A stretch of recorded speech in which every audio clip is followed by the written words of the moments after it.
बिस्मिल्लाहिर्रहमानिर्रहीम। अस्सलाम वालेकुम वीवर्स, उम्मीद करती हूँ कि सब खैरियत से होंगे। अल्लाह का शुक्र है, हम भी ठीक अल्हम्दुलिल्लाह। तो आप देख रहे हैं अपना यूट्यूब चैनल दिलालपुर किचन। आज मैं आपको बनाना सिखाऊंगी बहुत ही स्पाइसी आलू चिकन का सालन बनाना सिखाऊंगी, थोड़ी सी सिंपल तरीके से। आइए चलते हैं, जल्दी से स्टार्ट करते हैं रेसिपी को। मेरे पास है तकरीबन हाफ़ केजी के करीब चिकन है और इसके अंदर जो चीज़ें चाहिए वो मैं आपको दिखा देती हूँ। सिंपल चीज़ें हैं। ये देखिए, प्याज है और टमाटर है तकरीबन छोटे दरमियाने 2 अदद टमाटर, और इसके अंदर ये ग्रीन चिली पीसी हुई, सब्ज़ मिर्च, और जाएगा जी लहसुन। इसके अंदर साबुत लहसुन है, ये देखिए इसके पीस 2 लहसुन है छोटे साइज़ के, और ये देसी लहसुन है। और कोशिश किया करें कि देसी लहसुन है आप लोग इस्तेमाल करें, देसी चीज़ें ज़्यादा खाने में, क्योंकि देसी लहसुन से आप लोग खाते हो तो इससे सांस भी कम चढ़ता है, सांस क्योंकि फूलता है ज़्यादा। आप लोग दूसरा फार्मी लहसुन खाते हो, यूज़ करते हो ज़्यादा खानों में। कोशिश किया करें कि देसी चीज़ें इस्तेमाल करें अपने खानों में। बाकी इसके अंदर स्पाइसेस मिल जाएंगी जी। ये थोड़ा सा ज़ीरा है, थोड़ी सी ये दालचीनी के पीस है, ये रेड चिली पाउडर। बाकी सिंपल ये मसाले हैं, स्पाइसेस, हल्दी, नमक, सिंपल। इससे हम आज बनाएंगे आलू और चिकन का सालन, बहुत ही टेस्टी बनेगा। तो आइए जल्दी से हम स्टार्ट करते हैं। बिस्मिल्लाहिर्रहमानिर्रहीम। पानी मैंने उबलने के लिए रख दिया था कढ़ाई में। 1 अदद बर्तन लेना है आपने, हांडी कढ़ाई कुछ भी, उसके अंदर ये डाल देने हैं आपने प्याज के 2 पीस देखे मैंने कर दिए हैं, टमाटर के भी। सिंपल आपने गर्म पानी उबलते हुए में ये डाल देने हैं। बिस्मिल्लाहिर्रहमानिर्रहीम। इन सारी चीज़ों को मैंने वॉश कर लिया था, सब्जी चीज़ जो भी प्याज टमाटर है। बाकी इसके अंदर हम स्पाइसेस डाल देंगे। अगर आप पहले डालना चाहते हैं तो डाल दें, नहीं तो बाद में भी डाल सकते हैं। बिस्मिल्लाहिर्रहमानिर्रहीम। अब इसकी यखनी बन जाएगी अच्छे तरीके से। इसको हम पकने देंगे ढक्कन दे के थोड़ी देर, जब तक कि ये गल ना जाए और पानी भी हमारा खुश्क हो जाए। फिर मैं आपको दिखाती हूँ। वीवर्स, अब चेक करते हैं हम कि प्याज टमाटर जो हमने पानी के अंदर डाले थे बिस्मिल्लाहिर्रहमानिर्रहीम तो गल चुके हैं। आइए चेक करें इनको, मैं आपको दिखा देती हूँ। बिस्मिल्लाहिर्रहमानिर्रहीम। ये देखिए पानी काफ़ी हद तक खुश्क हो चुका है और टमाटर के छिलके भी उतर गए हैं। ये देखिए प्याज भी गल चुका है, सारी चीज़ें गल गई हैं इसके अंदर। अब इसके आगे मैं आपको बताती हूँ क्या करना है।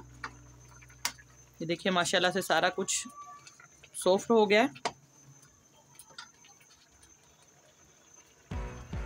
अदरक मैंने इसके अंदर नहीं डाला था, अब अदरक इसके अंदर डाल देंगे हम। ये देखिए बिस्मिल्लाहिर्रहमानिर्रहीम। इसी तरीके से आपने ये सारा मटेरियल इसके अंदर डाल देना है ताकि इसकी यखनी बन जाए। पानी के अंदर ये सारी चीज़ें मिक्स हो गई हैं। तो अब क्या करना है, अब हम इसके अंदर ये चिकन डाल देंगे बिस्मिल्लाहिर्रहमानिर्रहीम। अब इसको हम पकाएंगे इसी पानी में, इसकी यखनी में, जितने मसाले हमने इसके अंदर ये डाली थी चीज़ें सारी। ये देखिए अब सारा कुछ मिक्स हो जाएगा इसके अंदर। थोड़ी देर हम इसको पकाएंगे ताकि गोश्त भी हमारा गल जाए। चिकन कोई भी आप लोग बीफ या मटन बना रहे हैं, बकरे का गोश्त है या बड़ा गोश्त है, वो भी आप लोग इसी तरीके से बनाएं तो बहुत मज़े का बनेगा इसका टेस्ट।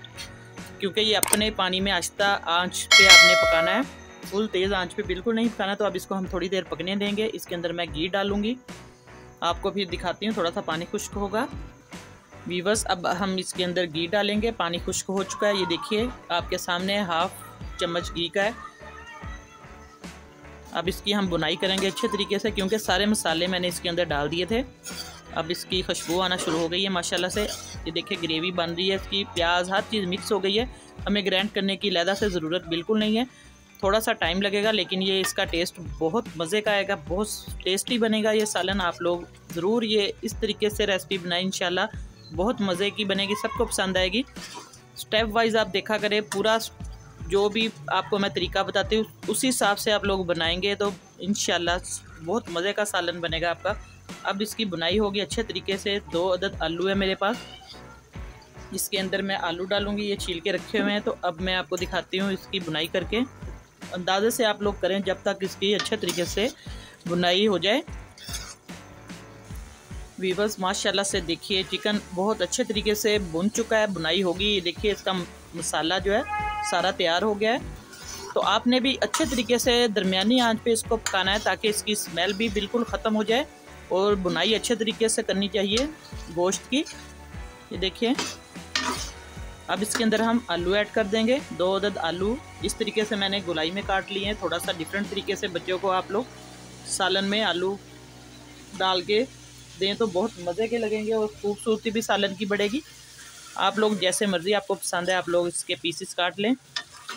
ये देखिए माशाल्लाह से अब इन दोनों की बुनाई करेंगे हम। वीवर्स अब इसकी बुनाई हो चुकी है। अब इसके अंदर हम पानी डाल देंगे। जितना आपने शोरबा करना है उस हिसाब से बिस्मिल्लाहिर्रहमानिर्रहीम आप लोग इसका शोरबा बना लें। ये देखिए इतना सा मैं पानी डाल दूँगी क्योंकि आलू और चिकन का गोश्त का शोरबा मज़ेदार बनता है, इसलिए अब इसको हम पकने के लिए रख देंगे। फिर मैं आपको दिखाती हूँ पक जाएगा तो। वीवर्स अब चेक करते हैं कि शोरबा पक चुका है। बिस्मिल्लाहिर्रहमानिर्रहीम। ये देखिए माशाल्लाह से शोरबा हल्की आंच पे मैंने रखा हुआ था तो ये बिल्कुल रेडी है। इसकी सारी तरी भी साइडों पे बन चुकी है और ये अच्छे तरीके से बन गया है। तो अब मैं आपको डिश आउट करके दिखाती हूँ। वीवर्स आज आपको आलू और चिकन के शोरबे वाला सालन सिंपल तरीके से बनाना सिखाया। उम्मीद करती हूँ आज की रेसिपी आपको पसंद आई होगी। दुआ में याद रखें। अल्लाह पाक सबको खुश रखे, सबकी परेशानियाँ दूर करे। तो नई रेसिपी लेके आपकी खिदमत में दोबारा हाज़िर होंगी। इजाज़त चाहती हूँ। अल्लाह हाफिज़।